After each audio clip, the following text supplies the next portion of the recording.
The path to citizenship taking center stage in our nation's capital. After decades of failed attempts, President Joe Biden and Democratic lawmakers are unveiling their new legislation on immigration reform. But it is not without criticism, and a slim majority in the House and, of course, a 50-50 Senate may make passing the bill quite an uphill challenge. News Nation correspondent Joe Khalil live in D.C. tonight with more on this. Joe. Yeah, Robin, this is a really comprehensive immigration package. There is a lot packed into that bill. And again, you may say, well, it's about time. It's been about 35 years since Congress has, in a substantial way, tackled the issue of immigration. But if the Biden administration wants to hit every single goal that they have laid out in this package, it is going to be a tough sell to get the other side of the aisle on board. Documents ready. President Biden's allies in Congress unveiled his sweeping immigration overhaul Thursday, but it faces an uncertain path through Congress. It's our vision of what immigration reform should look like, and it's a bill we can all be proud of. Democrats introduced a bill that embodies the president's key proposals. At its heart, an 8-year path to citizenship for all undocumented people in the U.S. They'd be required to apply for temporary legal status for 5 years. Then they could apply for a green card if they pass a criminal background check and pay taxes.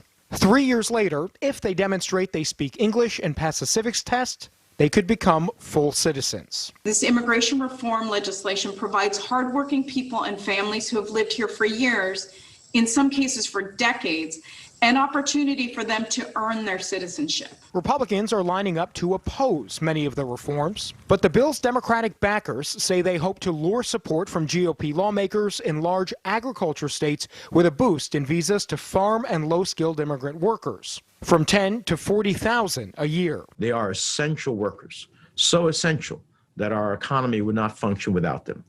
Yet they live under constant fear of deportation. There's also billions for border screening technology to prevent illegal crossings instead of building more border wall, and resources to reunite parents and children separated at the border by the Trump administration. It opens the border more. It will continue to draw even more illegal immigration to this country. Laura Reese is a senior research fellow at the Heritage Foundation, a conservative think tank. She's concerned about the recent rise in the level of apprehensions at the southern border. They came north in hopes that Joe Biden would win the election, but you cannot ignore all the illegal activity, drugs, human smuggling, etc., that happens between the ports of entry. Conservatives like Ohio's Jim Jordan say the plan puts our country's safety and economic interests last and incentivizes further illegal immigration. And Tennessee Senator Bill Hagerty called the bill, quote, amnesty for 11 million illegal immigrants, adding it's an insult to the American people